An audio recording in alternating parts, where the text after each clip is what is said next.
Pernah nggak sih kalian nemu satu saham di bursa yang kalau dilihat sekilas tuh aneh banget, nggak masuk ke akal? Nah, hari ini kita akan coba kupas tuntas salah satu misteri di Bursa Efek Indonesia, saham MFMI. Anggap aja ini studi kasus kita bareng-bareng buat ngerti apa itu benteng bisnis yang super kokoh, tapi harganya itu loh, bikin investor paling nekat sekalipun mikir dua kali. Oke, kita mulai dari teka-tekinya dulu ya. Sebagai investor, kalau kalian lihat angka-angka MFMI ini, saya jamin kening kalian pasti langsung berkerut. Jujur aja ada beberapa hal yang terasa sangat janggal dan bikin kita bertanya-tanya. Ini dia kan pertanyaan besarnya. Ngapain coba bayar super mahal buat saham yang mau dijual atau dibeli aja susahnya minta ampun? Ini kan red flag banget dalam dunia investasi. Tapi, eits, tunggu dulu. Jangan langsung dicoret dari daftar. Ada petunjuk penting yang sering banget terlewatkan di balik semua ini. Coba deh kita lihat bareng-bareng angkanya. PE ratio 42 kali. Artinya kalau labanya segitu-gitu aja, kita butuh 42 tahun buat balik modal. Mahal banget kan? Terus saham yang beredar di publik atau free float-nya itu kurang dari 1%.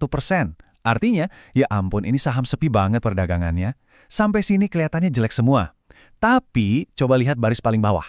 Induk perusahaannya Iron Mountain, raksasa global dari Amerika. Ini dia petunjuk pertamanya. Menarik nih.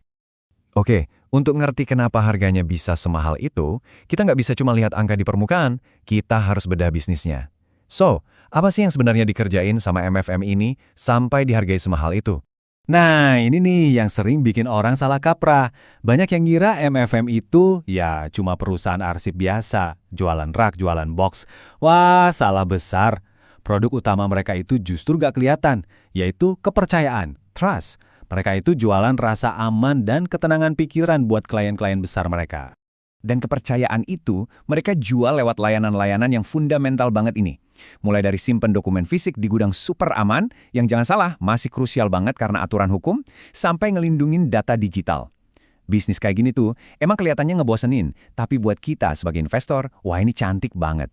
Kenapa? Karena pelanggannya itu lengket, susah banget buat pindah ke lain hati.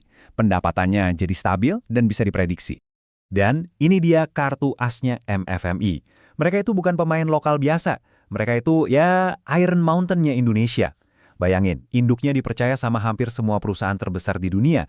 Jadi, pas mereka nawarin jasa ke bank atau perusahaan besar di sini, mereka bawa nama besar dan standar keamanan kelas dunia. Inilah yang kita sebut economic mode atau parit ekonomi. Susah banget buat ditiru pesaing lain. Oke, sekarang kita masuk ke bagian yang paling sering bikin investor, bahkan yang udah pengalaman sekalipun jadi bingung, laporan keuangannya. Angkanya emang kelihatan serem di awal, tapi tenang, kita bedah pelan-pelan. Saya bakal tunjukin jebakan Batman-nya ada di mana. Coba lihat angka ini, debt to equity ratio-nya 2,65 kali. Wah, lampu merah langsung nyala kan di kepala kita. Utangnya gede banget, bahaya nih. Pasti gitu kan? Nah, sabar dulu. Justru disinilah kita sebagai investor cerdas harus bertanya, ini utang apaan sih sebenarnya? Jawabannya itu ada di standar akuntansi, namanya PSAK 73. Gampangnya gini deh, aturan ini maksa perusahaan buat nyatat semua biaya sewa jangka panjang mereka sebagai utang di neraca. Jadi katakanlah, MFMI sewa gudang buat 20 tahun ke depan. Nah, total biaya sewa selama 20 tahun itu, jebret, langsung dicatat sebagai utang hari ini juga. Biar lebih kebayang, kita pakai analogi sewa rumah deh. Misal kalian sewa rumah kontrak 10 tahun. Nah, si PSAK 73 ini nyuruh kalian nyatat total biaya sewa selama 10 tahun itu sebagai utang kalian hari ini juga. Gede kan kelihatannya? Padahal itu kan bukan utang ke bank yang ada bunganya dan harus dibayar besok. Itu cuma komitmen biaya di masa depan. Nah, sebagian besar utang MFMI ya isinya beginian. Dan ini dia kuncinya teman-teman, ini pelajaran penting banget. Jangan cuma terpaku sama laba bersih yang cuma 2-3 M. Coba lihat angka di bawahnya, arus kas dari operasi, tembus 74 miliar rupiah, 3 kali lipat lebih. Ini artinya apa? Perusahaan ini itu mesin cetak duit, cash machine, uang tunai beneran yang masuk ke kantong perusahaan. Inilah yang nunjukin bisnisnya sehat banget, dan dari sinilah dividen buat kita para investor dibayar. Always follow the cash. Oke, sekarang kita udah tahu ya kalau dalamannya MFMI ini ternyata sehat banget, nggak seseram yang kelihatan di permukaan. Sekarang kita balik lagi ke pertanyaan awal. Pantas nggak sih harganya semahal ini? Coba kita sandingkan langsung deh. Mau pakai ukuran PE, PB, PS, semuanya nunjukin hal yang sama. MFMI ini jauh lebih mahal dibanding teman-temannya di sektor yang sama. Angka nggak bisa bohong. Jelas banget, pasar rela bayar harga premium untuk saham ini. Terus, kenapa pasar mau bayar mahal? Logikanya gimana? Kurang lebih ada 3 hal. 1, ada garansi dari induknya si Iron Mountain, jadi terasa aman. 2, pendapatannya stabil banget bisa ditebak.